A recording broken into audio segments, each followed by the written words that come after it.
Good morning all attendees and panelist team. आज के free webinar series number 13 में new Indian education research society संचालित Shri Uddhavram physiotherapy college की ओर से मैं आप सबका हार्दिक स्वागत करता हूं। आज का टॉपिक है how to select aerobic exercise while designing internal training programme. और हमारे स्पीकर है जाने माने ख्यातनाम एकेडमिशियन डॉक्टर प्रियांशु राठौड़, जो प्रोफेसर और डायरेक्टर है school of physiotherapy RK university Rajkot.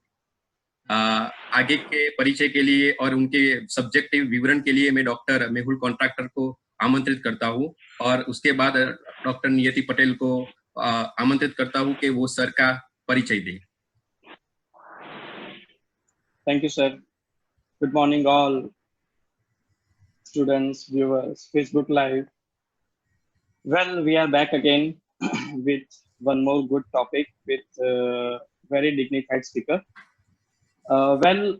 Regarding speaker, my faculty will let you know. But regarding the topic, let me explain a few things that one should understand. Initially the objective one should know before going for the topic. So the today's topic is regarding the aerobics and mainly the interval, like how to choose an aerobic exercise during the interval exercise. So at that time, what are the criteria that you should keep in your mind?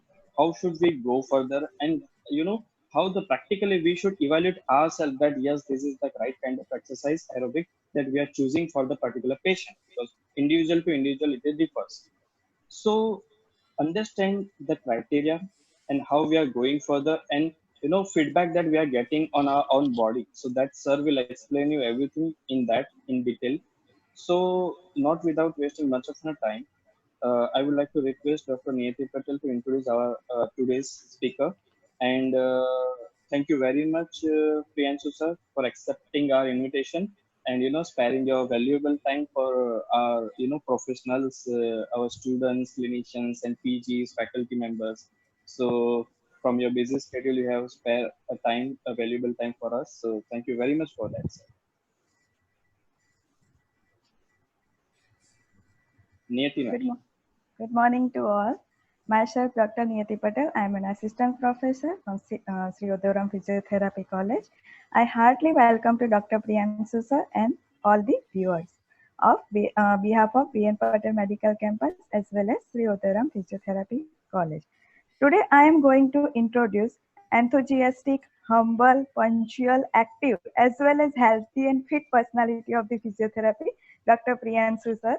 Sir is a director of School of Physiotherapy as well as Dean of the Faculty of Medicine at RK University since 2006. Sir is a PhD guide as well as PG guide at the same place. Sir has completed them PhD in Bhavnagar University in 2011. Sir has completed them MPT in from Rajiv Gandhi University in 2004. Sir has completed them DPT from Mangalore University in 1999. On that time, I was in 9 years. Next, he has also completed Diploma in Nutrition and Health Education from Indira Gandhi National Open University in 2002. Sir has also completed them postgraduate certificate in patent practice from Indira Gandhi Open University in 2012. He is a certified in basic life support from American Heart Association in USA. Sir is having more than 16 years of clinical experience, and it is a continue.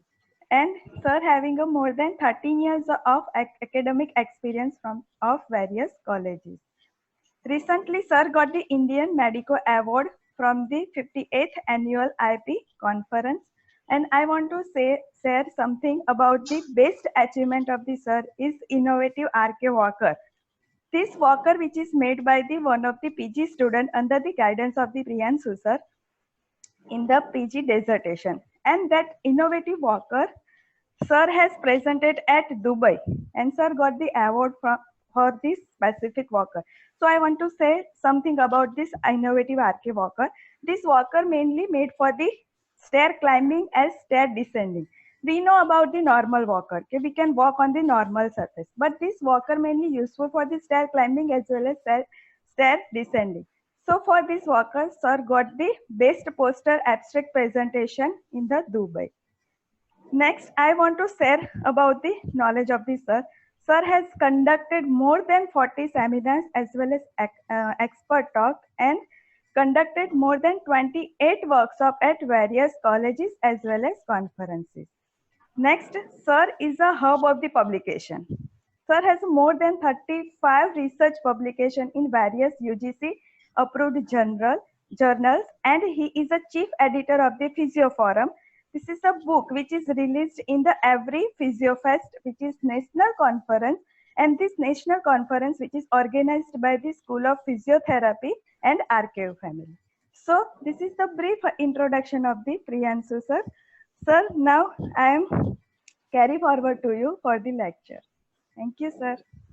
Yeah, thank you, Prakash Patel, for giving me this opportunity, and definitely thanks to Mehul Contractor for having a long series of webinars and educating the students in a new way of world is changing. And once again, thank you, Niyati Madam, for a nice introduction. Probably I want this recording also. Somebody has nicely recorded, mentioned those areas. Friends, I started my presentation and I want you to stay with me for next 1 hour. And I'm sure it will be fun learning for all of you. Here we go.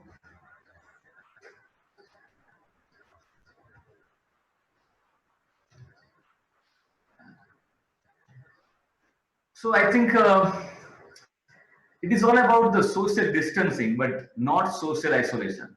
Okay.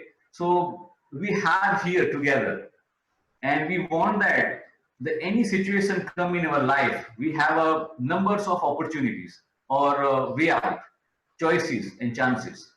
So definitely we have to grab this thing. Before we go, wherever you are, your home or your place, we'll have a, well, let's just check our thought properly, okay? I'll speak one day, you have to speak Mataram, okay? I'll speak for 3 times. And don't hesitate, but loud you speak. When I say one day, don't open your mic, but you can speak wherever you are.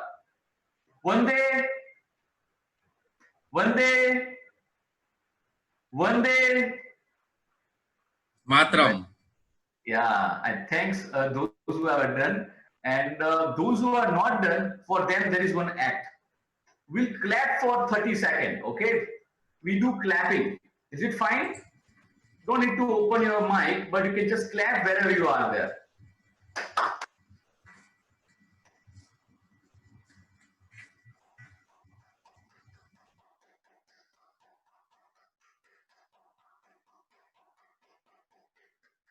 Super, super.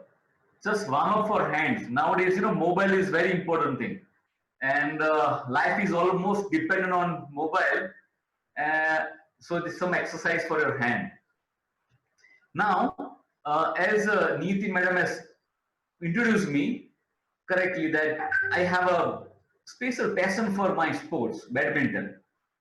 Last 2 months, I'm missing those opportunity, but every day I exercise myself, and I want that I don't miss any opportunity to remain fit even in this lockdown. One of the reasons that as a physiotherapist, our fitness matters a lot. We do a lot of physical things in our clinic, and our exercise, our fitness matters a lot. Our patients are very good observer, and I want that whenever they see the physiotherapist, they look at the one healthy, fit fellow, and that is our responsibility too. I think just yesterday only, it is my family. You can see that one boy just near to the cat table and having camera. He is my son, Naitik Rathod. My parents and all of his friends are here. So just I think it was a celebration yesterday we had. It was his birthday. Let's start with one case study. I want all of you to understand, try to understand this case study precisely. the importance of the cardiovascular and metabolic demand on badminton player. Okay, so I'm going to put some of the screen here, some of the information about one study.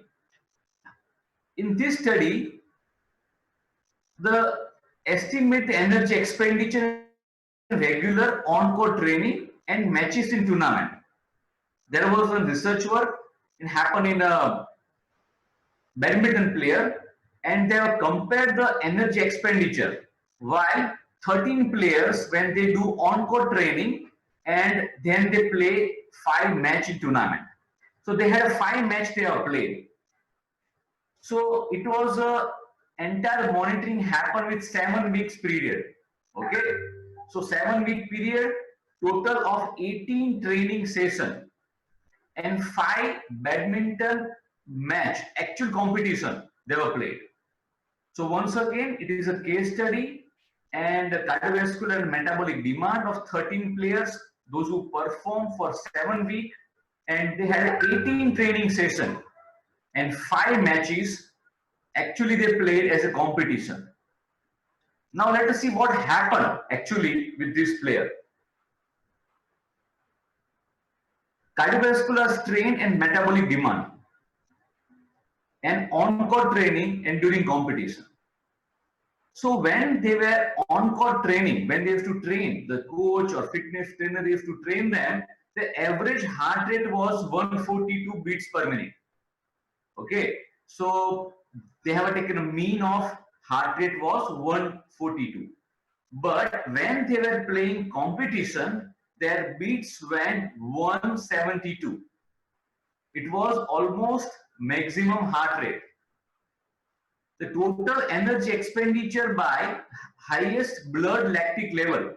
So when we burned our energy, then the lactic level in the blood was 7.9 mmol per liter. But during competition, it went 8.4 mmol per liter. Means the concentration of lactic, which is a byproduct of our Krebs cycle, was much more higher. Now, what was the good part of this research were that whatever they do training, whatever the way do training, but they were never ever achieved 172 heart rate, pulse rate during the competition, which is a very essential for them.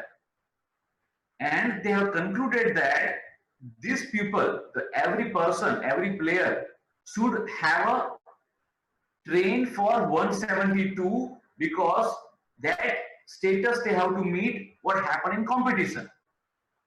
So body get changed, as a physiotherapist, they have played very good role here, and subsequently the training they have modified.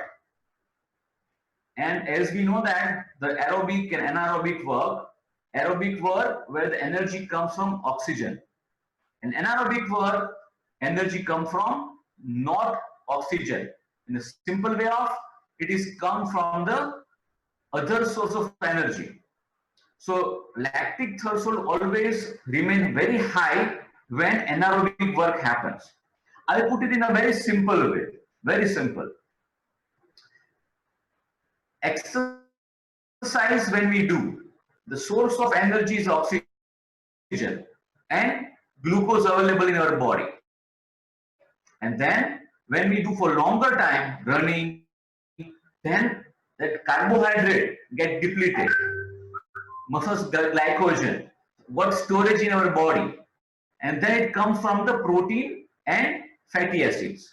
So when getting energy out of proteins and fatty acid, it is very costly. It creates a lot about anaerobic activities. So blood lactic goes out and it has a big impact on our performance. We'll discuss much more about this slide later on. But what solution they have found in this case study, it was about the interval training program. The entire group of people, they have a place on interval training program where they have a focus on a warm-up, exercise circuit, cool down period, recovery phase, and recovery phase 2. This is a simple protocol. It is in practice. You will surprise that in earlier slide we had two outcomes. One was the heart rate. It is a kind of biomarkers, and it was a lactic. It was a chemo markers. I'll be glad to say that in last 5 years we were earlier a lot of dependency on chemo markers, level of hemoglobin and ESR and chemicals. Those are chemo markers, lipid profile, and those are very much highlighted before 5 years. But now the entire world is going through the chemo marker to biomarkers. What are those biomarkers? Pulse rate, respiratory rate. He's able to walk or not? He's able to run or not? Does he has ability to do the activity of daily living? All those are considered as those biomarkers. So we have a very good important about monitoring those basal parameters, and that is what help us a lot to understand our clients, our patients' performance during interval training program. Let's move higher. I'm just showing one simple picture about interval training program. Can you see the warm up? Then you can see the interval. The green part, it is a exercise circuit and cool down. The training any person, if it is a patient or if it is a athlete, we have to understand that warm up has a significant component. So many times in our normal practice, we missed out. And then when we talk about the aerobic exercise, it is very much important to have a balance between a warm up and cool down. 7 minutes of warm up, then interval training program, and then cool down. Entire what you are seeing here, it is a 30 minutes of protocol. If you are thinking about training some athlete or sedentary people, you should understand this format clearly. We'll be discussing this format precisely in a subsequent slides. As I said, the exercise physiologist. We are physiotherapists, are also known as a movement physiologist. We are exercise physiologists. We do with exercise. The largest human organ, it is a muscles. If somebody says ophthalmologist, that they have eyes. ENT, they have a throat, ear, and nose. Neurologist having a brain, but physiotherapist, it has a muscles. The entire the musculoskeletal system. I make a very important point here. We are myologists. I think more than the skeletal, we take care of the muscles, and muscles gives the movement. So one of the very important property of the muscles, it is a movement, and muscles physiology, it is our part of our learning. If you see the entire course of your physiotherapy, we talk about the functional activities and movement and range of motion and even aerobic exercise, energy and utilization. The muscles are the main factor of it. In this simple picture, you can see that if somebody having a typhoid, cholera, or maybe having a jaundice, having COVID-19, having respiratory problem, having any kind of situation, neurological, but the movement is the ultimate goal of recovery. We always talk about the rehabilitation. If he's fine, all the features are normal, but can he eat himself? Can he walk himself? And the muscles are ultimate organ, ultimate part of the body. They make them mobile. You will surprise that so many people, we never thought about just lying down on one bed for 24 hours is how much painful for one patient. We never realized that. Even just staying in a lockdown inside the home, it is a challenging, but there are so many patients, those who are on hospital bed, in ICU for many days and months. It is very challenging. And there are you physiotherapists, you make them a movement. But mobilizing them, making some movement, the knowledge about the physiology is very important thing. We should not have a sufficient amount of oxygen, mitochondria in human body. We don't want to become fatigued. We don't want to become a higher level of lactic acid. If they get fatigued, if they get tired, the second impact on their performance comes. We'll be discussing more in detail. This is one of my favorite slides where any training when we do, if we exercising in our clinic for balance, we exercising our patient for geriatric, we have to understand the physiotherapist that we are adding value of those increasing muscles with oxygenation. We do a lot of exercise when we talk about aerobics. We come across this 4 terminology. We do their microcapillarization. Muscles have a sufficient microcapillaries which provide the blood. Increase the myoglobin concentration. You know that hemoglobin is one of the very important part to transform the oxygen to the tissues. Simple example, if there is a one hemoglobin and there is a 2 beautiful boy, hemoglobin considered as a girl and 2 beautiful boy, one is a carbon monoxide, one is a carbon dioxide and one is oxygen. Carbon monoxide will have 100 times affinity to bind with hemoglobin. Carbon dioxide, CO2, having a 10 times affinity to bind with hemoglobin. And oxygen will have a 1 time affinity to bind with hemoglobin. Means oxyhemoglobin, it is the least opportunity it gets bind. And it is only possible when we take breath inside and our pulmonary vascularization, availability of the pressure changes, our oxygen what we inhale, it should be absorbed in a pulmonary system. It should be bind with hemoglobin and then it transfer by the RBC to our tissues, which is a functioning activity, those who are exercising in some place. But in presence of carbon dioxide, carboxyhemoglobin, oxygen will not bind with the hemoglobin.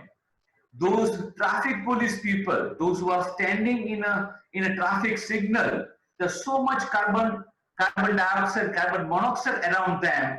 If you observe that, myoglobin have a more affinity toward the carbon monoxide, the hemoglobin bind with them. Oxygen also could not transfer in those people. So myoglobin concentration, it's very important. And there where our training is very important thing. Mitochondrial capacity. Mitochondrial capacity means each and every mitochondria is a factory of our energy having some storing capacity. We discussed very nicely in some of our upcoming slides. We have a stored energy in one body and that is an extraordinary source of energy. Example, if you have to lift a 5 kg or 10 kg weight, that mitochondria ATP get utilized. So storage capacity is very important. Those who lift the wrestlers or weightlifters, when they lift the weight, they do the anaerobic work. Anaerobic means that they don't require oxygen immediately, but rich mitochondria, they have ATPs available which help them to lift the weight. And that we will be discussing more precisely in some upcoming slides. Oxygen carrying capacity of tissues are very important thing. You always, when we talk about the training and exercise and physiotherapy, even for stroke people, even for the people with those who are athlete people and even cardiac rehabilitation people, oxygen carrying capacity is important thing. We as a physiotherapist, we can train the cell, we can train the system to increase the oxygen carrying capacity, which help each and every COPD person, ischemic heart disease, to perform in a better way of it. We'll be discussing this point. And definitely will improve the internal and external respiration. Our exercise are there. We change the morphology of cell. We change the hemodynamic. We physiotherapists can change the vasomotor tone of the person. How to constrict the vessels and how to open the arteries. That will also be going to discuss. I'll put it in a simple way that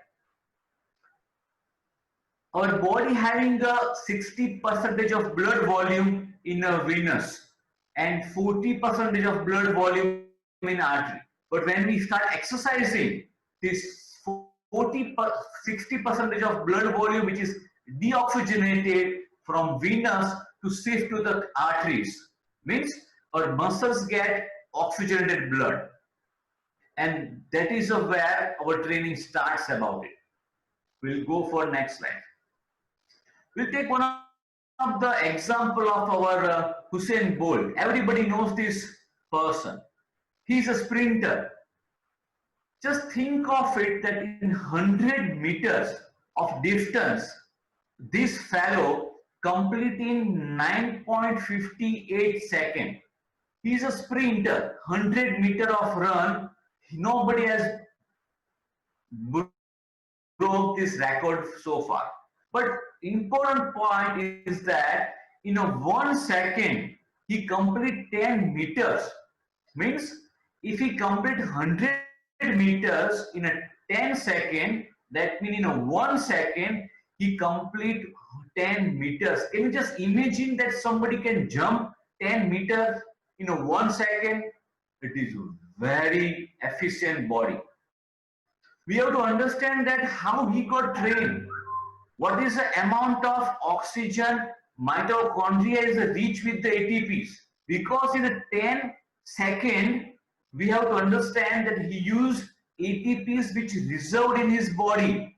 Those oxygens available in tissues.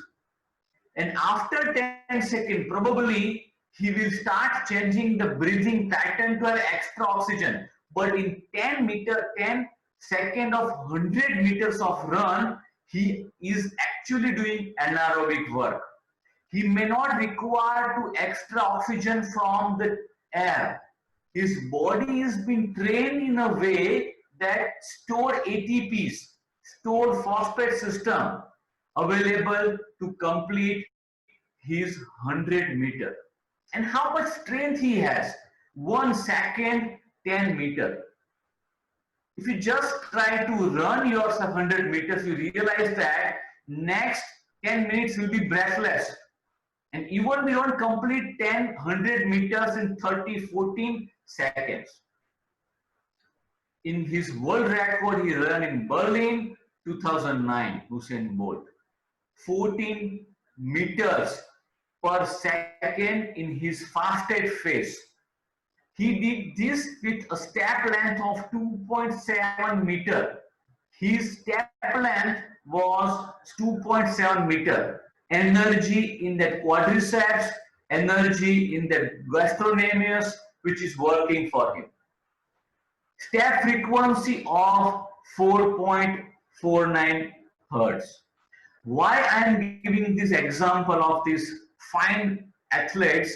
Because if you just take his blood and identify the mitochondrial storage capacity, it will be amazing. And we have to understand as exercise physiologists, because we are dealing with even a person to train with hemiplegia, to maybe when we train for 6-minute walk test, we train for activity of daily living. We have to understand that it is not only neurological control, the muscle's ability to movement, it is how much difficult for this. I want that all of you to join for simple taste. We have a small activity we'll do together. I know that everybody knows that how to check the pulse. I want that every one of you, you put your 3 fingers on your radial pulse. I want everybody just relax and check your pulse. We'll do wonderful taste and we understand how our body is performing with activity. You have to be relaxed in the next 60 seconds. You have to, I will monitor 60 seconds. You don't need to worry about it. But every one of you put the this finger on a radial pulse and check the pulse for 60 seconds. I hope everybody is ready with it, because after that we'll do small sit to stand test. Okay, so I will say when you start, you have to count your pulse. I will take care about the seconds. Okay, so what we do now, put your finger on a radial pulse, sense, and wait for my call to say start. Then 60 seconds you count your pulse, and then we'll do one test. I hope you all are ready with me. Here we go. Start.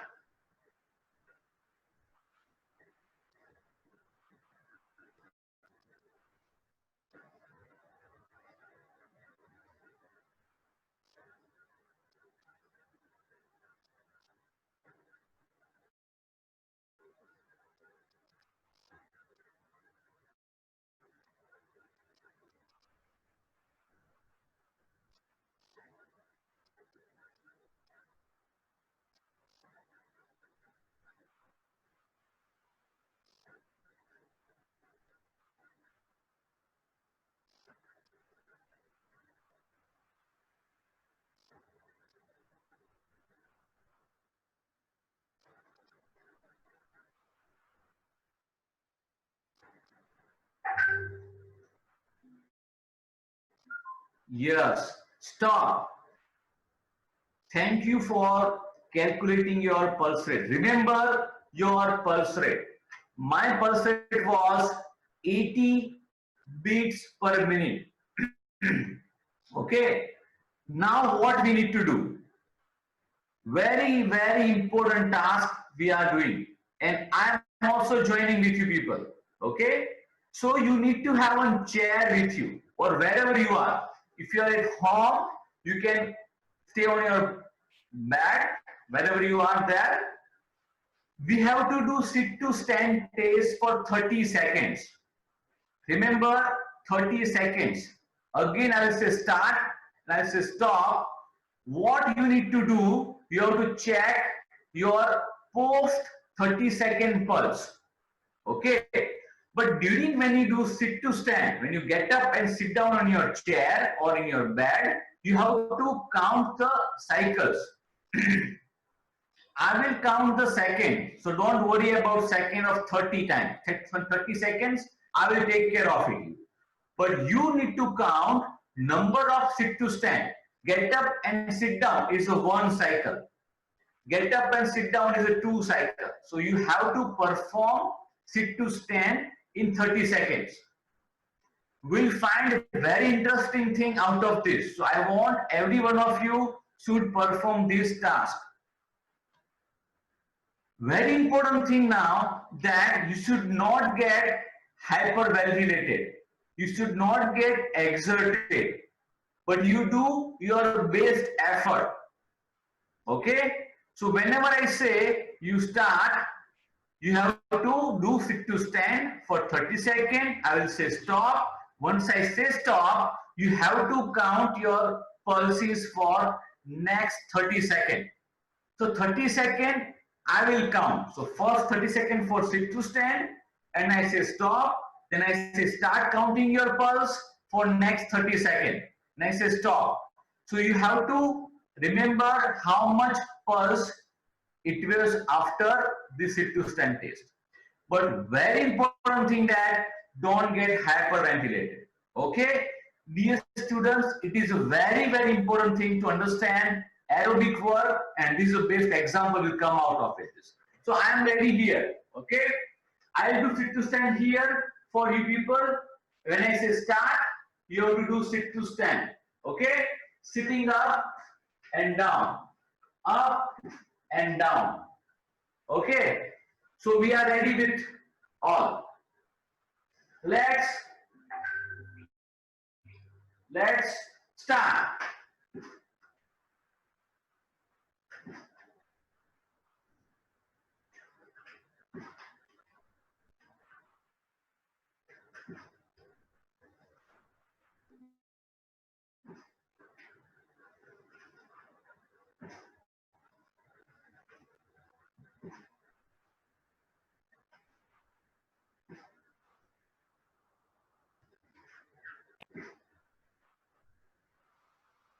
Stop. Very good. Now start sensing your pulse for next 30 seconds. Start checking your pulse.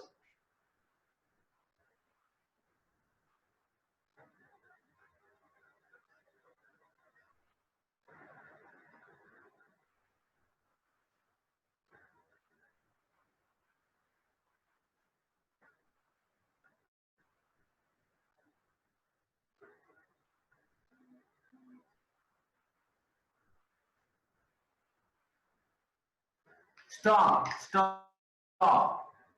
Now, very good, very good. Those who have done, my basal pulse rate was 80 beats. I did 10 cycle. Personally, I did 10 cycle, and after this 10 cycle, my pulse went to, in 30 seconds, it went to 47. Example 47 in a 30 seconds, so we'll just double it for your learning. It become almost 94 beats. Dear students, try to understand very important part. I hope that you have your pulse measured with you, and even you have number of repetition. Okay, so every cycle I did 10 cycle, and I have my pulse increase from 80 to 49 beats per minute. Means 14 beats, 14 times my heart compressed more, just because this activity what I have done. At resting position, we have a normal basal metabolic process for breathing, for circulation and other things. But when we do activity, our pulse are reflecting very abruptly, and which gives us idea about the 14 times heart requires to pump. That means 14 times ejection fraction, 14 stroke volume, extra to circulate the blood about the body, especially my hip musculature, my trunk musculature and my lower limb muscles. So if you understand that this 10 repetition is for my case, how much is in your case? And we don't want perspiration. If it is we want fatigue, we don't exertion, then we have to sense how we are compromising. Our body get compromised in a three way: our pulse rate, blood pressure and our respiratory rate. The three systems will have a big effect. Heart is the first system which reflect immediately. The time when you start sit to stand, your pulse goes higher. If our patient's pulse goes higher than certain limit, we can predict some abnormality in cardiac system. Second thing, if we check the blood pressure. Now, BP we haven't checked, but BP is one of the representing information about those biomarker about heart is functioning. Remember that systolic blood pressure means what? Pressure at wall of left ventricle. If pressure goes high, that means the left ventricle having more pressure. And what is the diastolic blood pressure? The pressure on wall of most distal capillary of our body, small both distal capillary. So if somebody having a 120 by 80 mmHg, that means it is a blood pressure at the core, wall of left ventricle, and 80 is the most distal capillary wall. So you have to understand that if somebody having the changes in a pulse rate represent the cardiac activity response, the blood pressure, it is a vascular changes, and respiratory rate, it is about breathing system. These three things abruptly get changed because of our vestibular, our system of brainstem. So brainstem sense any changes in our chemical receptors or cardiac activity, and it change your breathing pattern. I'll give you a simple example.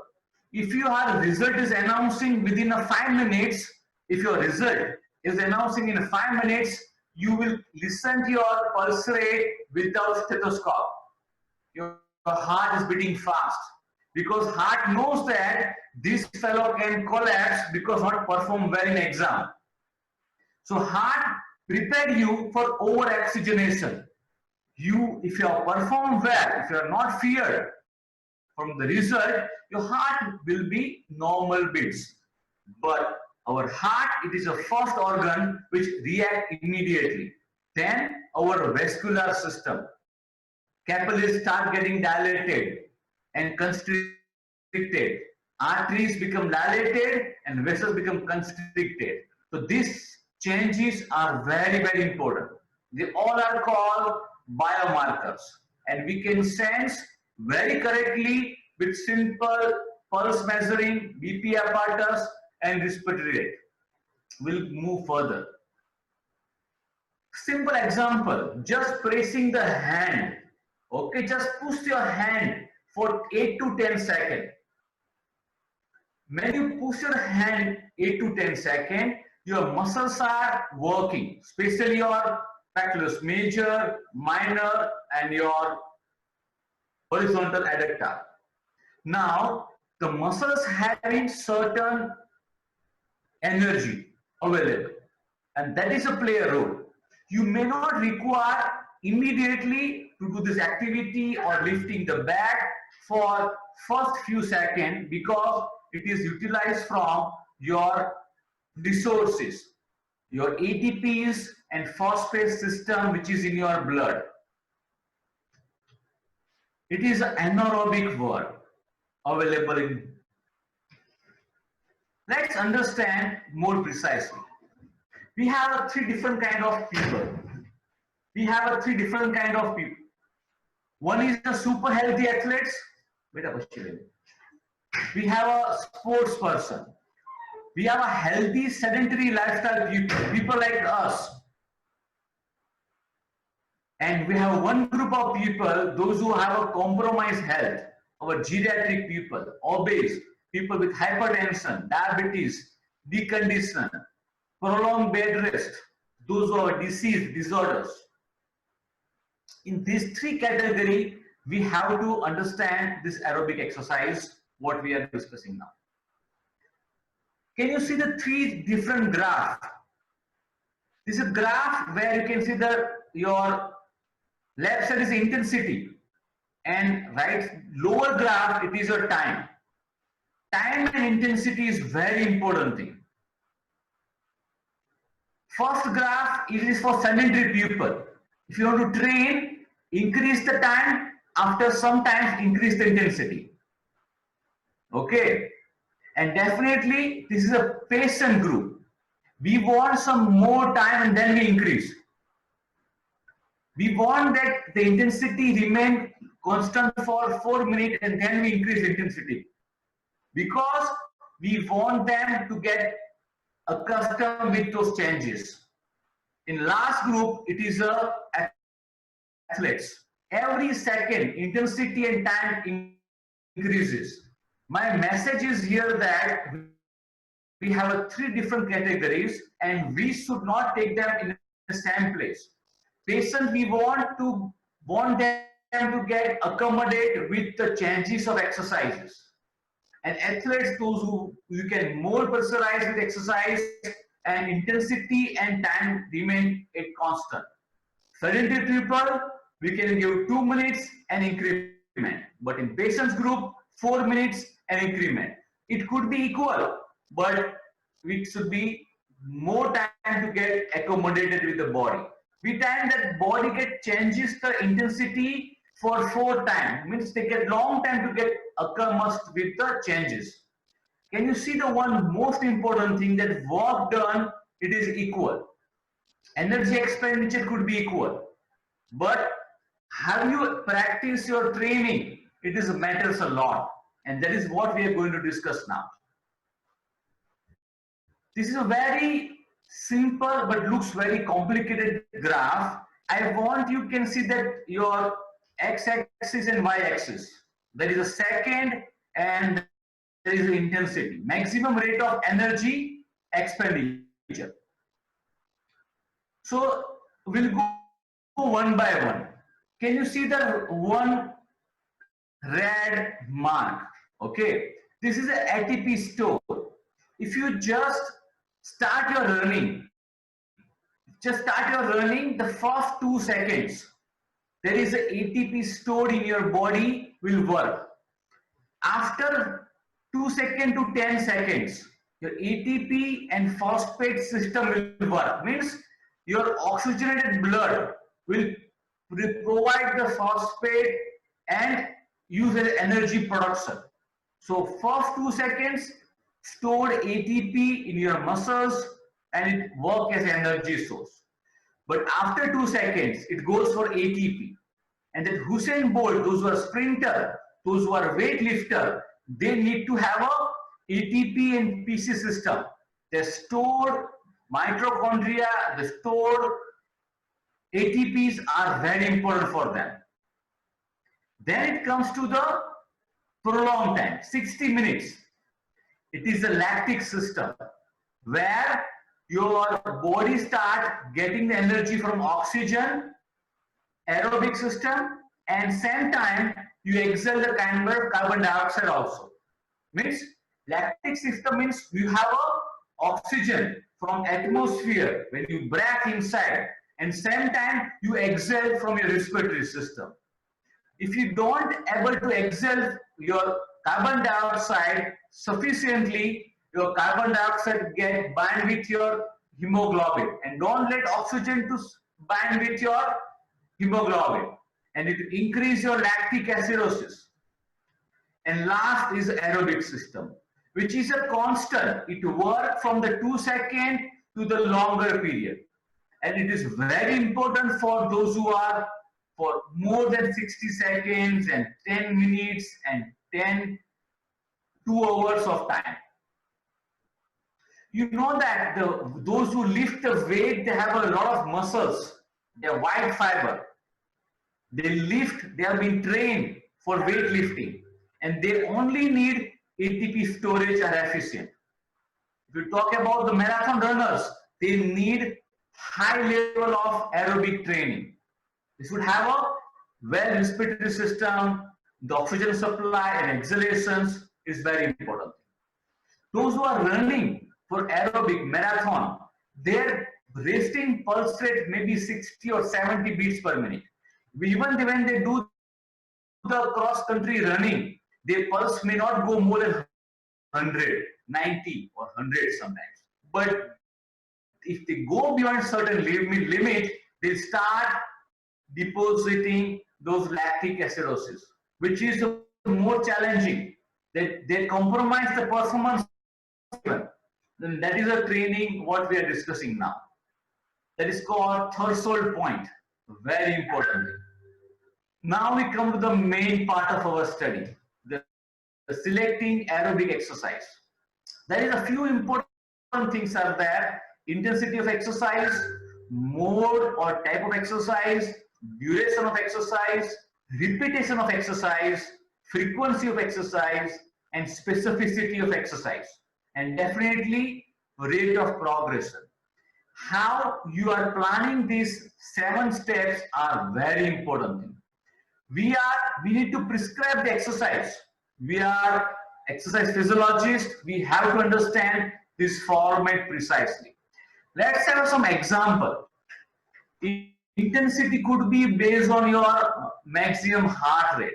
Mode could be incremental training. Duration could be time, 30 to 45 minutes. Repetition could be 10 times per session. Frequency could be 3 to 4 sessions a week. Specificity from proximal component to distal component.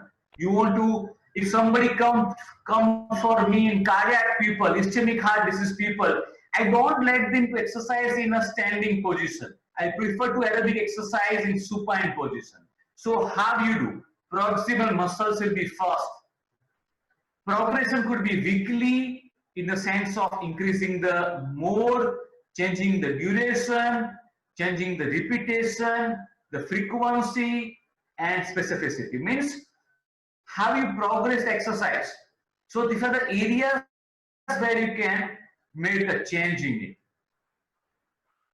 Some of the outcome measure, I use word heart rate, pulse rate, but intensity could be done by VO2 max, which is a laboratory based examination. There are the mathematically can be assessed VO2 max, but it is a very fine we do with the laboratory based. Maximum heart rate is most easier thing. You can measure your heart rate and you can identify how heart is functioning, and that is the way you can analyze oxygen saturation also. MET, metabolic equivalent, it is also one of the method.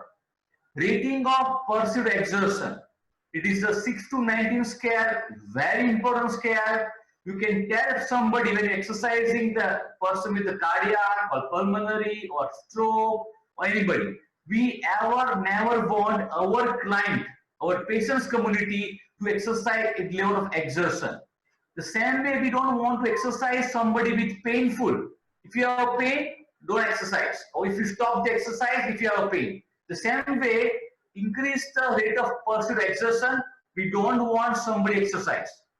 Having perspiration, getting fatigue, increase in the respiratory rate, we can tell them to stop exercise because it is a sign of increasing anaerobic work, increasing lactic acidosis. We don't want that way. Out of these four things, maximum heart rate, which is very much easier to measure just with the pulse rate. Let's have an example of pulse rate. I am sure you are aware about how to measure the maximum heart rate. I'll give an example of it. If somebody's age is 45 years, and if you want to give intensity of 40%, okay, your resting heart rate is 80 beats per minute.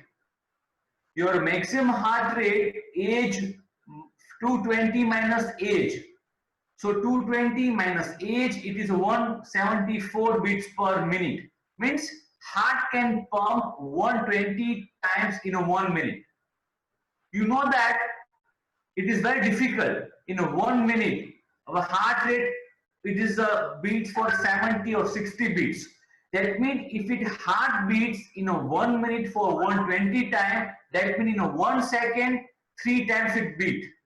It is 1 second, there is a 3 cardiac cycle. It is very challenging.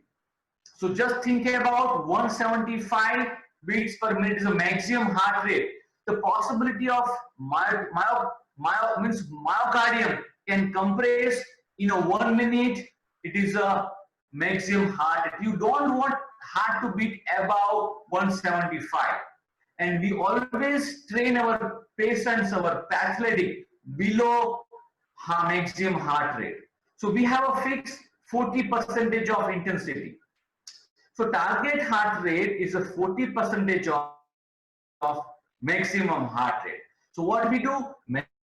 Maximum heart rate minus resting heart rate. It is a 95 beats per minute. So at 40% of 95 beats, we add in our resting heart rate goes for 118 beats per minute. Means we do not want our client, our patients, pulse rate goes beyond 118 beats per minute. His resting pulse rate is 80 to 118.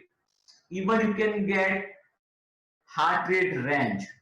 So warm up, when I use word 40%, I say that 40% of 118.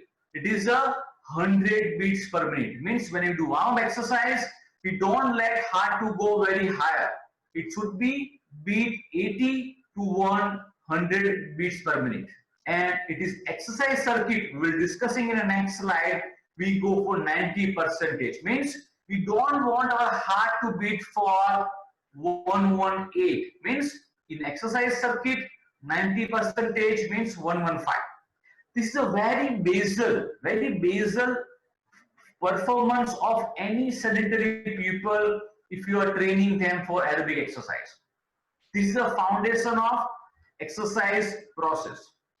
You have a number of gadgets are there. You can select the gadget like a watch. You can select of affordable sensors are available. You can monitor them pulse rate when they are performing activities. exercising. Because if they reach to target heart rate, you have to tell them to stop, go for the cool down period.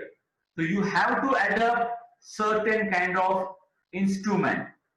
Even when you train the balance exercise for hemiplegic people, that is entire one part of the body is compromised, weak. It spends more energy than normal person. So we have to monitor their pulse rate, and there is a lot of devices are available. Within 4,000 to 8,000 rupees, you get live monitoring devices.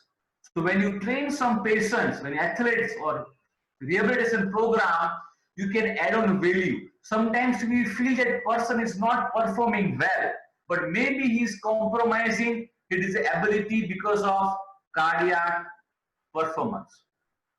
There are a number of gadgets are available, which not only give the energy expenditure, but give a lot of other informations. And you should adapt when you train your patients. Let's start with some of the very good example, and then we go for the selecting exercises for interval training program. I want you to spend 2 minutes to understand this slide. Whenever we do the aerobic training program, interval training program, we have a 3 phase: warm up, then interval training, and cool down period. In these 3 phases, we have to spend, this is an example of 7 minutes of warm up, 100 beats per minute. Means somebody having 80 beats, in warm up, we achieve 100 beats per minute. In interval training program, very important part is a circuit training. This green checks box, we give the 2 minutes of interval and we achieve that maximum target heart rate of 115 beats per minute. But we monitoring with gadgets, only we know that he has reached to the maximum target heart rate. It is a 115 beats per minute. Even for 40% of target heart rate, we keep it 90 only. And then once he achieves the target heart rate of 115, immediately we go for cool down phase for 5 minutes. And then there is a recovery phase of 3 minutes in a supine lying position and 3-minute recovery phase 2. So total time for entire interval training program could be 7 minutes and 2 minutes into 5-6 schedule. So it is a 12-18 minutes, 2 minutes of exercise, 2 minutes of rest, 2 minutes of exercise, 2 minutes of rest. So that is, if you calculate, there is a 18 minutes of green checks box. The green checks box goes for 18 minutes, 1-8. So warm up 7 minutes, 18 minutes, and cool down goes for 30 minutes of entire interval training program. You can modify the way you want, and that will discuss in a subsequent slide. So target heart rate is very important thing. And today I am more focused on activity specific exercise because we have a client, those who have compromised situation. We don't want to train with exercise what we learn in a Dina Gardina. We have to practice the exercise which is activity specific, what they can do. What kind of activity specific exercise? Supine to sideline, sideline to sitting, sitting to high sitting. If somebody in a critical cardiac recovery from CABG, you can have an interval training program to supine, sideline, and sitting, high sitting. If you go hard day 2, day 3, you can sitting to standing could be component of your interval training program. Balance and vestibular exercise takes a lots of pulse rate. So you can spike your pulse rate with using of balance and vestibular exercise. Instrument, Tempoline, TheraBand, medicine ball will increase the heart rate, but gives the interesting part of the exercise when we do with the patients or athletes. You can't tell PT exercise to do adduction, abduction. You cannot do some kind of exercise patients don't enjoy performing. You have to make sure exercise are entertaining them. They should enjoy performing exercising. You cannot take the PT exercises typically. So activity specific exercise are must when you do the different group of people. And that is what we are discussing now. So we have exercise for interval training program for high risk people. High risk people means those who are ICU, those who are recovering, those who are geriatric, those who have a lower ejection fraction, those who are recovering from the injuries, they are high risk people. And target heart rate is 15 to 20%.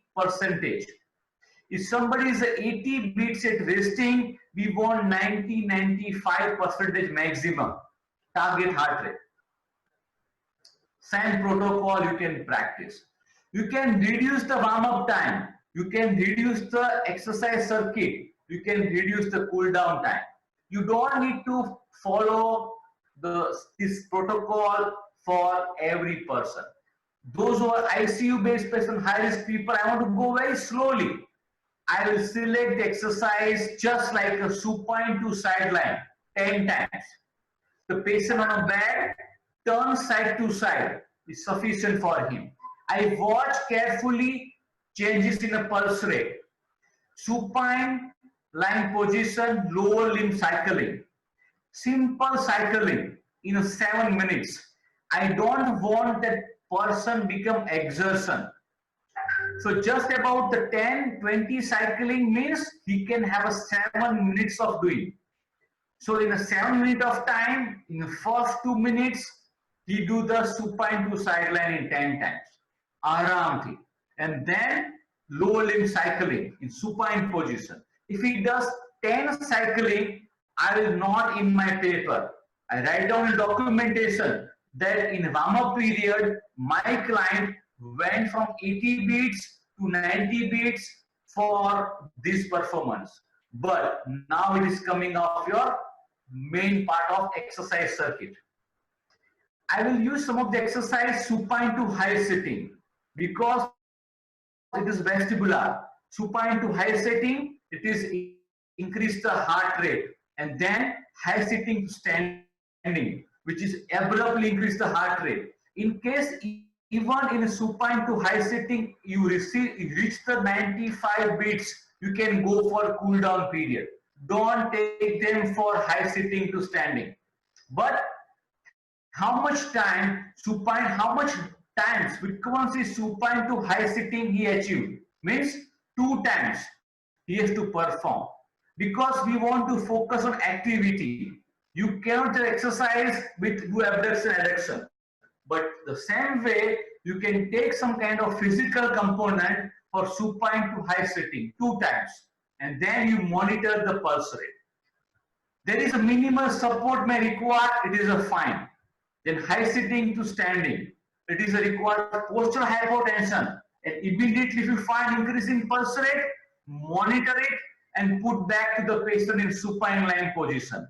And if it is comfortable, you can do the supine to sideline and supine cycling and give them recovery phase for next 6 minutes and closely monitor their performance. It is for high risk people. I am sure you are understanding what I am explaining here. This is 30 minutes of protocol. You can prepare 20 minutes of protocol. You can reduce the repetition. You can change your increase in warm-up period. You can reduce the cool down period that we'll discuss in the next slides. If it is a moderately risk person, then I use supine to high sitting 10 times, high sitting to standing 20 cycles. Means high sitting to standing 1, go back to sit down, get up. Go back to sit down, get up. So repetition will strengthen those anti-gravity muscles, and that is activity specific because he has to perform. My target heart rate goes higher, 20 to 30 seconds percentage of target heart rate. Means I want slightly more to exert, but I monitor him very precisely about those activity specific heart rate changes. And again, I go for walking around the bed. I monitor that 5 times he has moved around the bed. Then if he's performed fine, I have need to reach the target heart rate more of 30%, I can go for going to washroom. If it's in a ward, if it is at home, why don't you go to washroom and come back? You go there and come back, go there and come back. He does 5 times. He achieves the heart rate within a 2 repetition to the walking to the washroom. He go for the cool down immediately.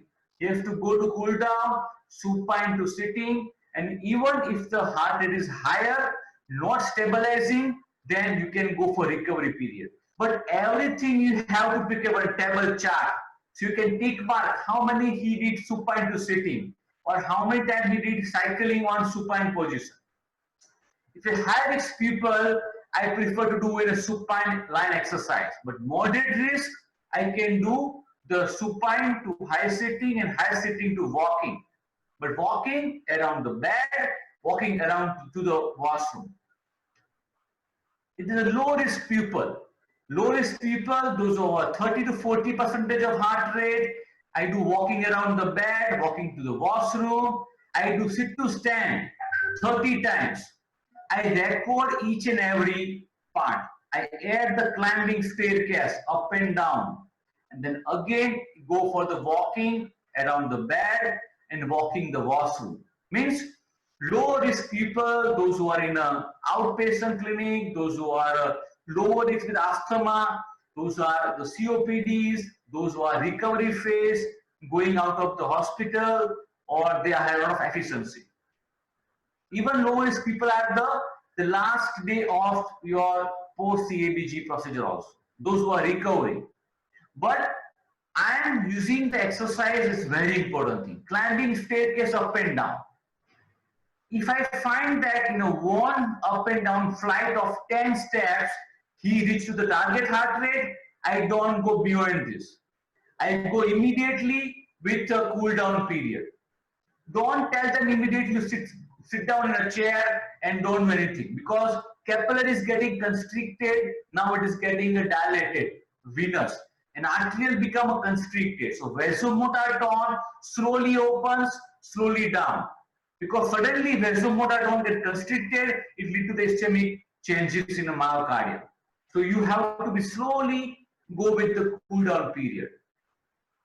And this protocol you should discuss with your team of cardiologists, your rehabilitation team, because once they understand how you are practicing, they will have a lot of confidence on your practice. I have seen many ICUs having treadmills nowadays. In ICU, they have treadmills. They train with those performance. But walking on a treadmill, you may not require always. You require to climbing. You require to sit to stand. You require to walk to washroom. You require activity in your ADL. That fragment you can take into your activity-specific interval training program. Let's move further.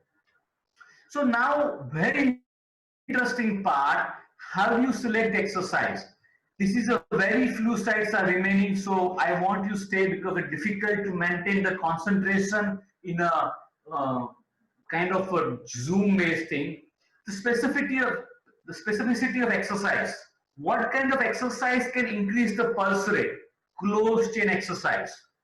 Which kind of exercise reduce the pulse rate? Open chain exercise. If you don't want to go pulse higher, you can do supine line exercise. Isometric exercise increase the pulse.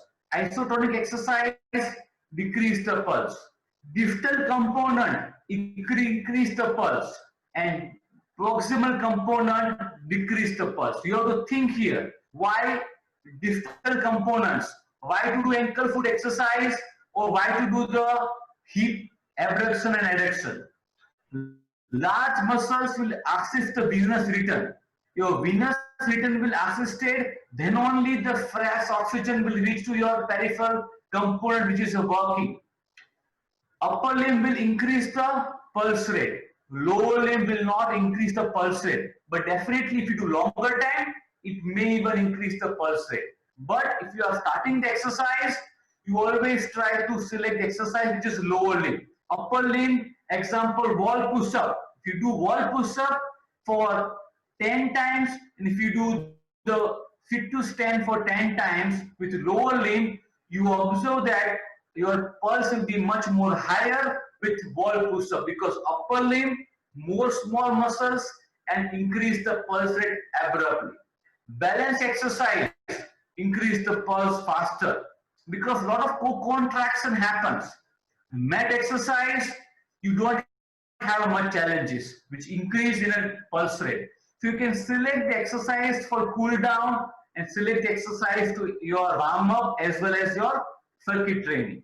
Breath holding component is very challenging. In critical people, don't allow them to breath holding, which is increase the pulse rate. Valsalva maneuver, increase the pulse rate. And breathing exercise will help you to have a more oxygenation. So you can select the exercise in this context.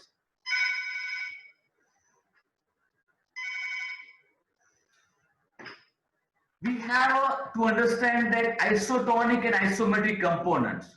Some of the exercise, if you are not achieving your target heart rate, you can add isometric component, but it should be well designed. Where before planning the exercise program, you should know how to use isometric component, isotonic component, and that is where you should achieve your heart rate.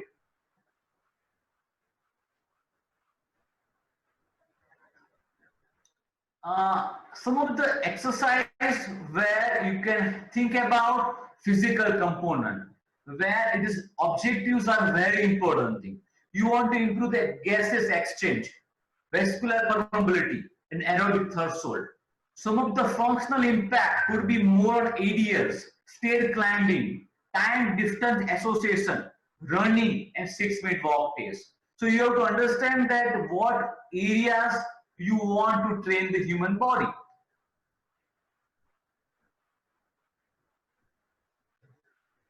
Example, trunk rotation. I always prefer in any person trunk rotation because it's a core structure.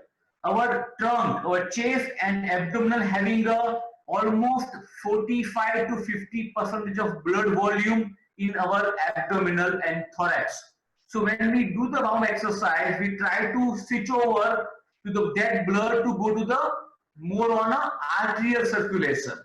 Marching on a floor, again are anti-gravity muscles, and those muscles having the large muscles flow to increase the cardiac output. So selection of exercise are very important thing. And I wish that you exercise selection depend on the person. Half squat, wall press again upper limb activity, and same time you can do cool down. So once you achieve your target heart rate, you immediately follow the cool down phase. So warm up, the trunk rotation are the very interesting thing, side to side bending, the marching on floor, in circuit time, the central green zone, half squat, wall press, in cool down, again trunk rotation, side bending, and toe touching. So many people take the fitness exercise in an interval training program. Fitness exercise are good, but you may lose your heart pulling down. Okay, so you can take, if you want to prolong the cool down period, you can definitely add some of the stretching component. The trunk rotation is very important thing, and it's really good exercise to warm up.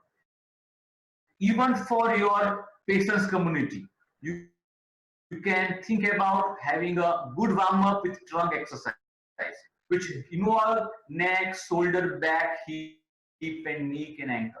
See the ankles are fixed. A lot of co-contraction will not allow your anastomosis around your ankle. So increase the blood pressure. But when you do the trunk rotation, you shift your weight from one feet to another feet. So you get more opportunity to have a good anastomosis. There are so many physical conditioning exercise, but every exercise monitoring is very important thing. I emphasize that when you work on a highly athletic people, you should have a very good chart of exercise. Each and every exercise when you do training program, you should have a data with you. If you train them and you keep the target heart rate in an X level, you don't let that person to change the target heart rate. But after a certain period, after every week, when you check again, with your target heart rate, maybe the basal pulse rate after 1 week will go down. At the same time, you increase your target heart rate 5%. Is a high risk people 5 to 10%. Is moderate risk, it goes 10 to 15%, 20%. If it's low risk, you can go to higher increment every week. Then you can go. The same program they can perform at home, but you can tell them the repetition. If you are doing 30 times at home, you do 20 times. Time you can freeze, or if you can tell them you can do the same repetition but double the warm-up time. But you can have a choice in both the way. But prefer to have a time-specific protocol. But at home, when you are not observing, let them to reduce the repetition. And you tell them you do the check mark. You give one diary, one page to perform at home. So they also monitor the repetition at home. So each and every exercise, when they come back after 1 week, you can monitor their performance. Then you observe that in the same protocol you did for 1 week, you observe more repetitions, you observe more performance. Heart rate when they go on a wall press in a exercise circuit, the 25 times when he did and he achieved the target heart rate, now may he achieve the target heart rate with 35 to 40 wall press. That means aerobic capacity has gone higher. But very important thing when you use word aerobic, we don't want to become the exertive. We want that they should do on a sub-maximal activity. We don't want they become a perspirative, they become tired. We don't want to go for beyond target heart rate. So that first time interval training program, when you design it your clinic, it should be remember that we want to do below sub-maximal level. Example of prolonged warm-up we do for ischemic heart disease and high-risk people. Prolonged cool-down people for vascular condition and geriatric condition is a long time they need to be accustomed with the vasomotor tone. Always exercise should be played in sub-maximal level. Don't try to, even your target heart rate is 180 beats, stay at 115 beats. Interval training program, 3 to 5 days per week and once or twice a day is sufficient for it. You can call 3 times a week to your clinic and they can do it at their home at least once or twice a day at home. And focus on activity specific exercise. Your exercise selecting, it is very important. Don't select exercise which is not part of the activity of daily living.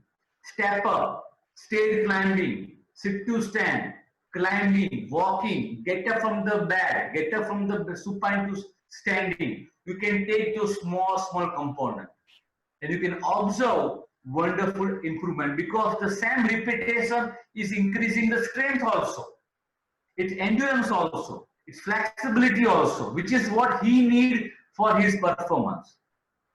Here I am going with the end with this presentation, and this topic is fantastic with the practical workshop based.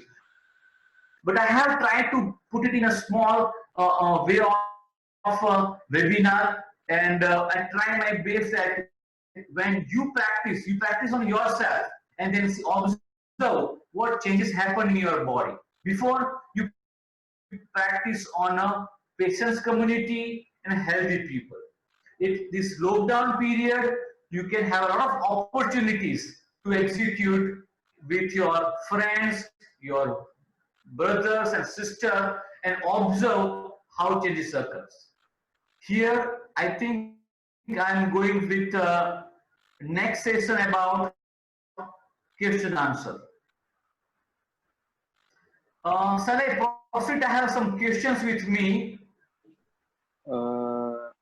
Please, over to Dr. Mehul. Yes. Definitely. Dr. Niyati? Yes, sir. Ask the student if they are having any doubts or the questions. Sir, one question in the chat box.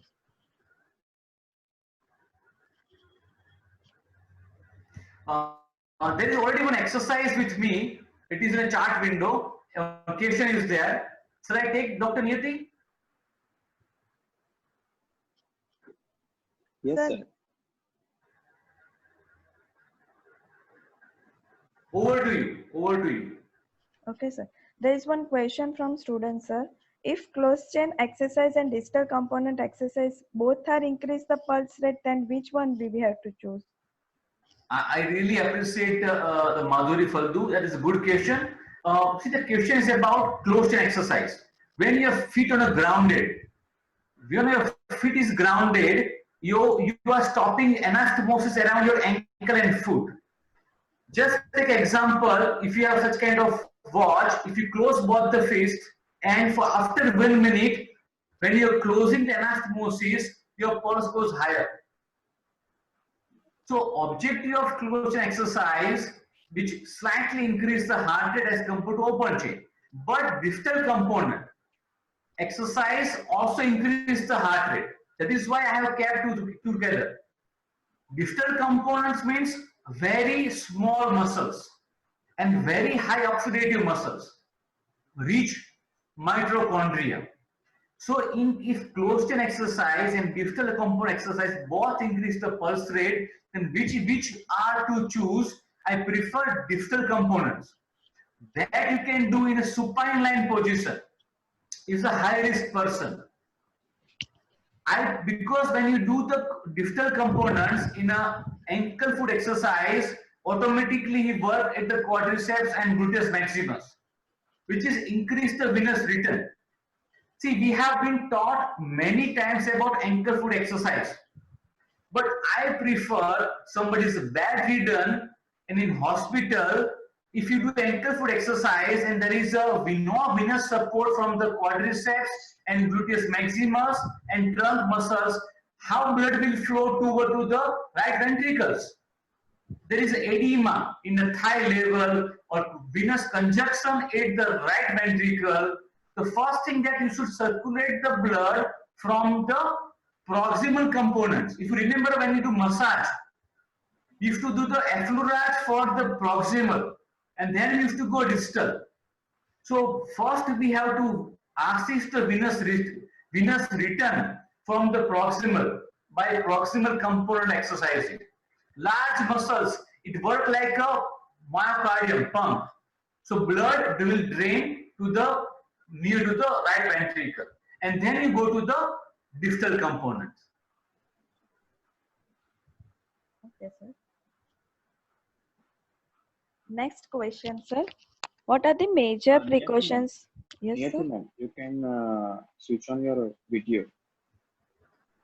Sorry, sir. Okay. Yes. Yes. So next question. What are the major precautions for selecting target heart rate during the patient with myasthenia gravis? I think very nice. See, the myasthenia gravis, as we know that there is a problem with her neuromuscular junction. They have a, see, the body get accommodated with the changes. So in a case of target heart rate, it is a much more about the autonomic system. Means you have to take it them as a one high risk patient. Example, you are taken for 15% of target heart rate, only 15%. You want that his pulse become 80 beats per minute to 90 beats per minute. Okay, and you do one interval training program and see what are the exercise he can do. That could be your test, and based on that test protocol, you can prescribe the exercise.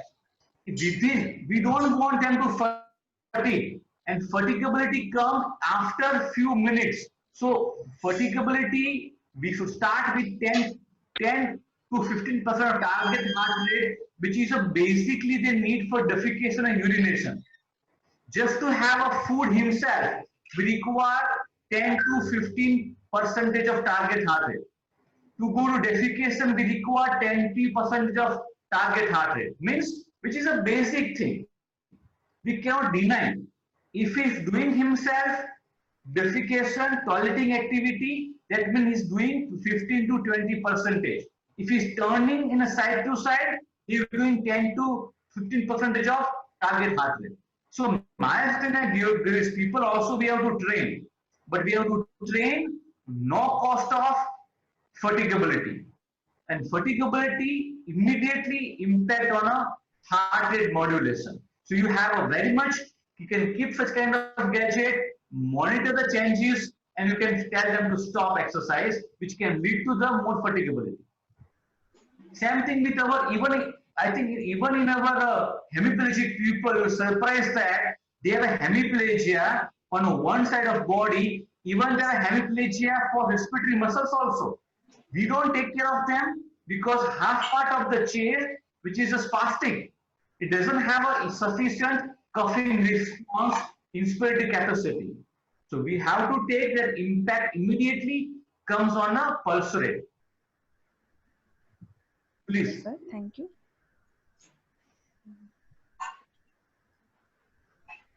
Next question, sir. How to plan aerobic training program in the patient with either stroke due to pulmonary embolism? Yeah, so I think that when you do a stroke patient, pulmonary embolism. So stroke due to pulmonary embolism means, first of all, there is a thrombus become emboli and always have a possibility to get filtered in pulmonary. But pulmonary system also get dislodge those thrombus, or even from the fluttering of heart, it is a high risk people. So I think we have to understand that if person is doing nothing in lying in supine, he also use his basal metabolic rate a 10 to 15% of target heart rate. Just to have a coughing, just to coughing also require 10% of target heart rate goes high. So you have to understand that aerobic training is what to prepare the hemodynamics to work in those situations.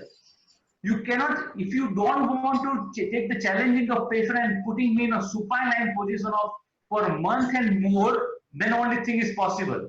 But what about the early morning when you go to defecation? Defecation, doing the Valsalva maneuver, which is a highly challenging to create the embolism. We have to have those normal defecation procedure, just supine lying position, putting the bag under the buttocks, and having breathing also require high level of energy. And that is why so many people having a cardiac arrest, stroke early in the morning. Why they have early in the morning? Because defecation is very challenging for them. They do breath holding. So those things, when they happen in breath holding, bradycardia, why don't we train during aerobic training? So we have to understand, I think it's very good reference. I'll say the 1/3 of people in this world, those who die because of cardiac arrest, they die in and around the toilet. So why they die early morning? Cardiac people, they cardiac arrest in the morning. This means late night. So we have to understand certain changes in human body. But pulmonary even embolism also. We have to train in aerobic training in our, but we start at the lower heart rate level.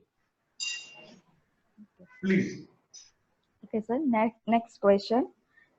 In the hemiparesis patient, on which should we focus on the distal component or proximal during the training? Very good thing. I think the hemiplegic people, our training program depends on those strength part. See, there is a very another area of concept where I want that I can eat my hand with affected or unaffected side. If I cannot eat my food and I try to insist the patient to use only affected side, you are putting a lot of stress on the hemodynamic system. Rather he eat food with a non-affected side. The same way when you're training for aerobic exercise, exercise, we utilize the normal body. Because if it increase the vascularization, the cerebral edema will reduce. More circulation, more fitness, and more sprouting at level of motor point. So we have to understand that when we train the stroke people, the first focus on a trunk musculature, because stability, proximal stability, distal mobility. So you can start with only your bed mobility exercise and then standing, and then what we do for crawling, that is also part of aerobic exercise. You can perform entire NDT with monitoring of pulse rate by simple gadget, which gives the immediate effect. Okay, now you stop. Your exercising are exceeding than your target heart rate. It is putting your exertion to your body. Please. Okay, sir. So this type of patient, on this patient, we have to mainly focus over the target heart rate, or we have to focus over the frequency during the progression training. Very true. See, you're surprised the so many times when we exercising the critical ill people, those who have an active history of ischemic heart disease or acute stroke, such kind of situation, we have to monitor them. See, it will be add-on value if you just treat the person, stroke people, on med exercise with monitoring system and tell the patient, see, we are not exceeding your threshold. He will have a more confidence in your treatment program. Sometimes you think that he is not able to perform, but he must have fatigue. His exertion level goes beyond that. So adding the heart rate modulation in your intervention in neurological rehabilitation, you will attract the more patient. Your relatives will be more conscious that, see, my physiotherapist not only just giving exercise but monitoring the heart rate, and we can stop them for over exceeding threshold. Number of times we feel that person is not able to eat, not able to lift a certain kind of weight, but that is an effect on their contralateral side, and heart rate must be overshooting. It is a just recording data. I tell there's so many simple models are available, you can monitor them. And that will be added value to your clinical practice also. Okay, Please. Thank you, sir. Sir, one of the students asking about the reference article or book which should be read for the today's presentation for in the depth knowledge. See, there is a two concept. I have one outcome-based practice, I believe, okay, and one is evidence-based practice. Evidence, what you get it from the book. If you just read the last chapter of Guyton, aerobic exercise, I'm fine with it. But all the textbook, what we have, it is a evidence-based practice. Means they have a reference on it. How many of you have read that reference? How many of you have gone to the original article and then you accepted the thing? Only in this world, there is only Gray's Anatomy, it is a pure textbook. Remaining all the textbooks are evidence-based practice. If you read in after the chapter, you have references. In those articles, those research work, we are not going to go and ask them about what references they have, how research they have done. They must have done small study and they have come to conclusion. That is why I prefer in outcome-based practice. You take a small sample size and you yourself get learn about how heart rate goes higher. There are the number of books are available, exercise physiology, but you are yourself a physiotherapist. I'll give you example in ICU, somebody go tachycardia, nobody goes and ask about the target heart rate tachycardia to what to do for bradycardia. You going to open the textbook? Very difficult. Your runtime or real-time learning will only come when you practice on a patient. Probably what we are discussing, it is also evidence-based only. But outcome-based practice, you have to go with the practice on a patient. Please. So mainly we have to focus over the clinical practice as well as evidence practice instead of book. The next question. If we start any exercise, so initially we have to directly go with the maximum heart rate, or we have to increase the gradually that heart rate with the exercise? See, I think if you see the earlier slide, you have to go target heart rate. Okay, so maximum heart rate is 175. Then target heart rate is 118 beats. So slowly we have to reach the warm-up phase. So 80 beats is the resting heart rate. I will go to 100 beats in my warm-up. After 100 beats to 118 beats, I'll go to my exercise circuit. Means I select the gradually exercise which reach to the 118. Once I reach 118, the second thing will go for the cool down phase. But target heart rate, it is not a maximum heart rate. It is a quite a lower area of your practice. Okay, sir. I hope. So next. Yeah, please. Okay, sir. Next question is, in geriatric patient, how we start the aerobic training and how we focus on the warm-up period in geriatric patient? For geriatric people above 60 years, I always prefer that exercise in supine to high sitting and chair exercise, because that is exercise what they need. They have a main problem of postal hypotension. If they get up from the supine to standing, their pulse goes high after the hypotension. Means blood volume goes down and be led to the tachycardia. Hypo and tachycardia, it goes together. So if you just have one component, supine to sideline and sideline to high sitting and high sitting to standing, it will be sufficient and excellent way you can train the person for geriatric people. Just geriatric fellow does this practice 30 times in a day at home. You observe the endurance goes high, neurological rehabilitation become perfect, their vestibular system will be better, and they will be confident about their ADL, activity of daily living.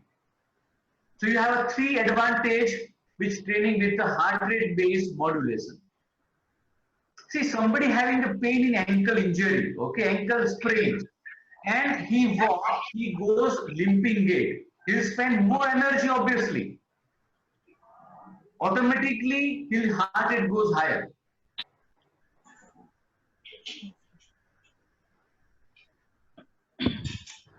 Now, the next question. In starting phase, a geriatric patient, how we start the aerobic training in No, how sir. we focus No, sir. on a warm-up. So it is a very low. Always you start with 15 to 20% for any areas. If it is critical or is a healthy or sportsman, you start with 15 to 20%, which is a require of activity of daily living. And just reference, what is a reference? Defecation. Just tolerating activity require 15 to 20%. And then you can subsequently you can go higher heart rate. Please. Okay, sir. Next question. In starting phase, how much time we will prescribe for the patient with decreased myocardial oxygen consumption?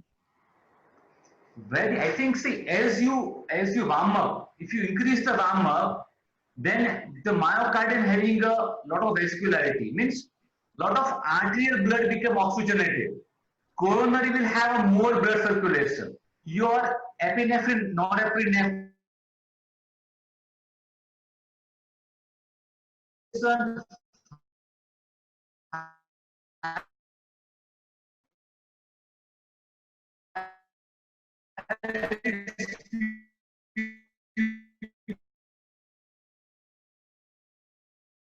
exercise, and you monitor heart rate precisely. Okay, sir.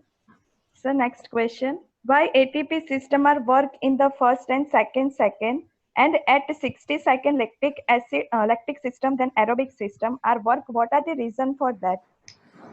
ATP system means what? We have in example, in the quadriceps, our 4 ATPs are ready. Okay. So every muscles there is some ATP storage are Yes. is for store. Storage If I for the get energy. from the chair, that means it is a ATP what is available in myoglobin to utilize. Available storage of ATP. And then there is a oxygenated blood. Oxygenated blood will work as a phosphate system, PC system. Means those phosphate will go as a Krebs cycle, use the available oxygen in capillary and produce the ATP to run the next 10 seconds.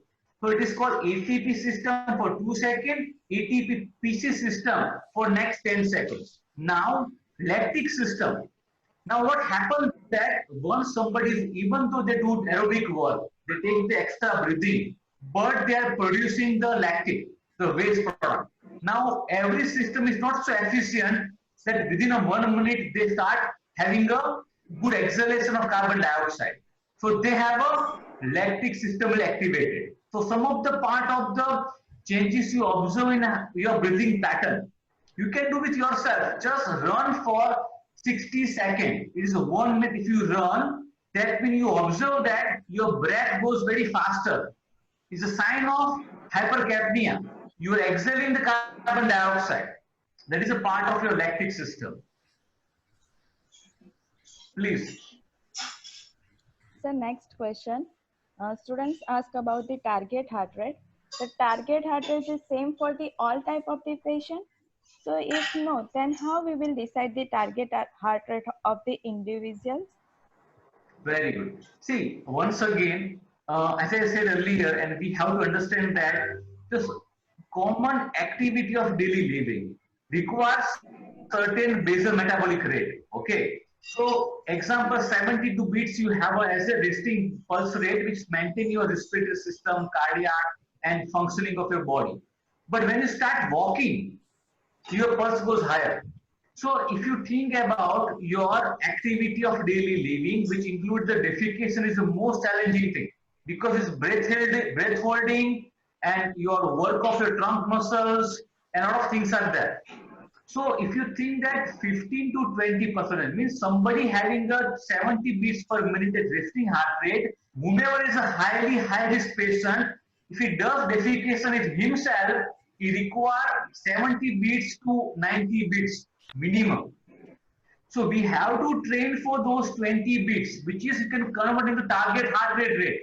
Means scientifically when we design our interval training program, we use word target heart rate. So that is a method of calculation what I have given, but 90 beats is the maximum heart rate for him. As a target heart rate, you don't let it go exceed above 90 beats. Please. Okay, so next question. Can aerobic exercise are helpful in the muscular disease patient like DMD? Because in DMD we can see there is a changes occurs in the muscles like fibrotic changes. So it will be helpful for the aerobic exercise. I think once again that is even the DMD person also go through the defecation. So my objective is always function activity. So when you call a person is independent, when he does his toileting activity himself, bathing activity himself, he can eat himself.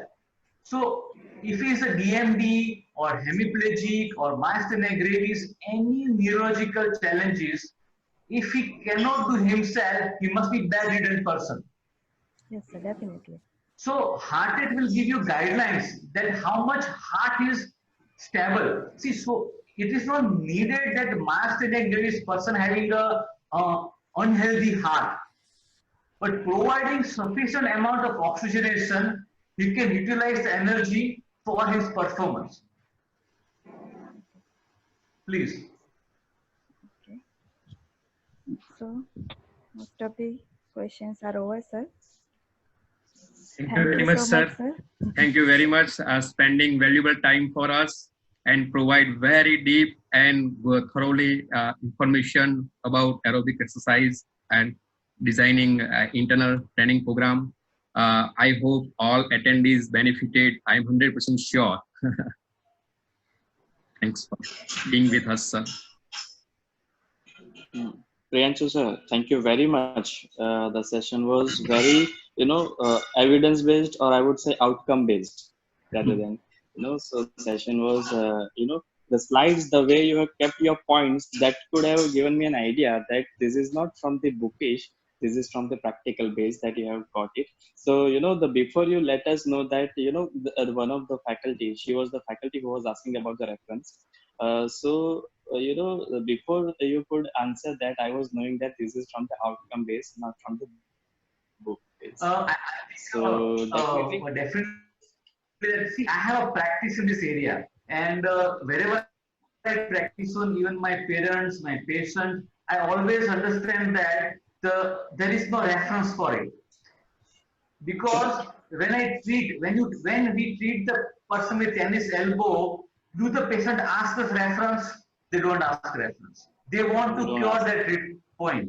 And so many times we do the ultrasound, how much intensity of ultrasound, how much frequency of ultrasound, how much duration of ultrasound, we don't have a reference for each and every patient. Correct. So we have to come out of those things. That is very important. We should have a reference, but for the physiological matters, for pathological matters. But when in clinical world, we realize COVID-19, we don't have a reference about what to do with the COVID-19, but still we are treating them.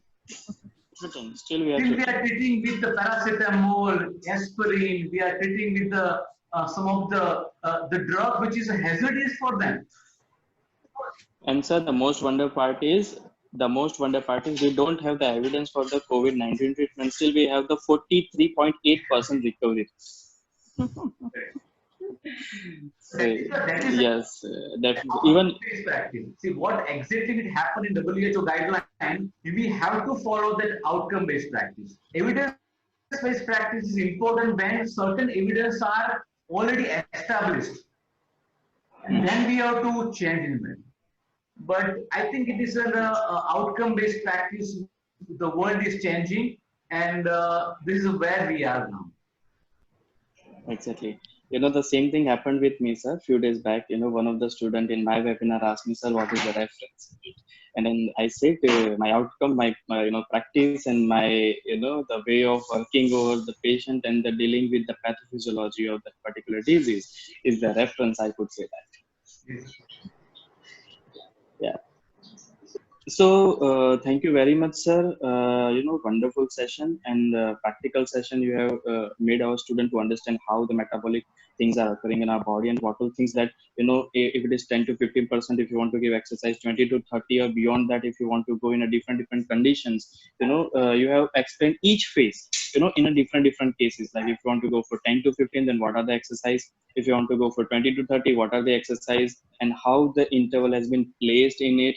Okay, and you have given the certain different sort of, if you want to go for a healthy person, if you want to go for a person like us, like healthy but sedentary lifestyle, and if you want to go for an athletic person, even if the diseased person, in geriatric person. So you have, in a nutshell, you have covered the almost all aspect in this 1.5 hours. So that is, skills. It is a skill to cover in this short period of time, that too being, virtually, connecting with the people. So it's an art.